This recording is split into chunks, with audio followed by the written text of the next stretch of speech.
What's going on, everybody? It's Chaz with Homegrown How To. Welcome back to the channel. If this is your first time, thanks for stopping by.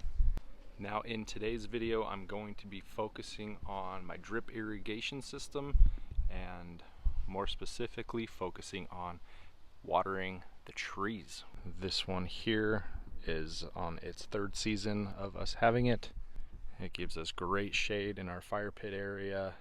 Planted that one last fall. Planted this weeping spruce last fall. Now if you saw my video, this is the garden bed here that I did the sheet mulching with.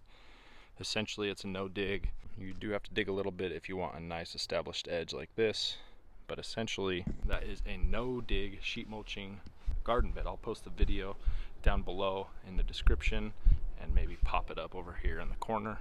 But with that being a new bed, I've got to run some drip irrigation to it. Some of the plants in there need more frequent water. And as much as I love coming out every night to water by hand, it does get a little bit old. So when I installed my in-ground irrigation system, I also ran a zone specific for my drip irrigation. If you're wanting to run drip irrigation, you don't have those plumbed in the ground like I do, you can use garden hoses and your hose bib. There actually are some really cool timers out there now that you can attach to your garden hose and attach these systems, these drip irrigation systems, to your garden hose.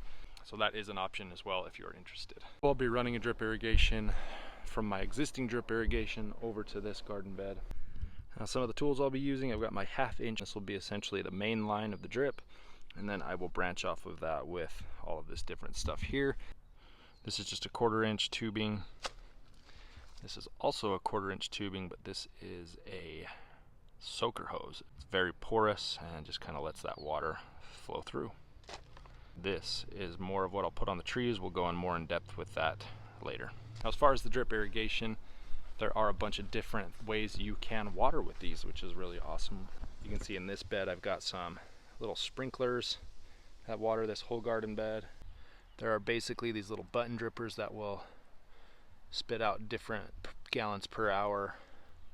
I've got 1/2 gallons, gallons, and 2 gallons. I believe this one is a gallon per hour. I've also got a 1/2 inch main line running back over here behind these crops, and what I'm going to do is basically just put an elbow at the end, run that line close to the concrete here, up through there, elbow it this way, and elbow it back that way. That is going to give us our main line that we can branch off of with the smaller lines and essentially put different types of drip into different plants.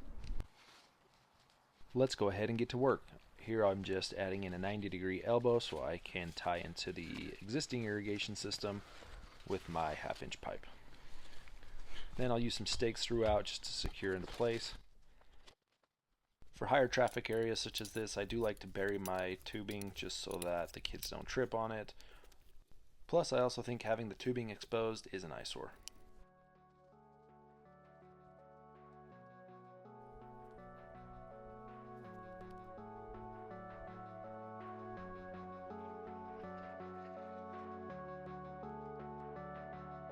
Then once I reach the patio, I'll add another elbow. And here's a little quick tip to get your hose to be more pliable. Let it sit in the sun for a little while just to heat up.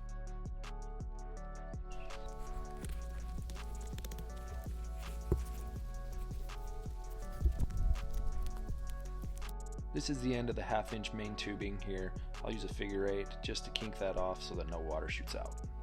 Slide that on, kink the hose, and then slide your figure 8 back up through on the other side, and that will hold in place.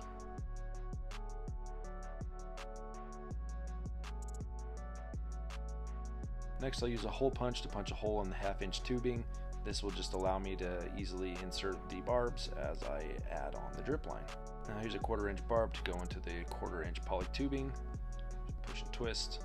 Then you can insert this right into your 1/2 inch pipe. Next, I'll go ahead and measure out how much poly tubing I need, and then I will attach the soaker hose with the 1/4 inch barbed tee.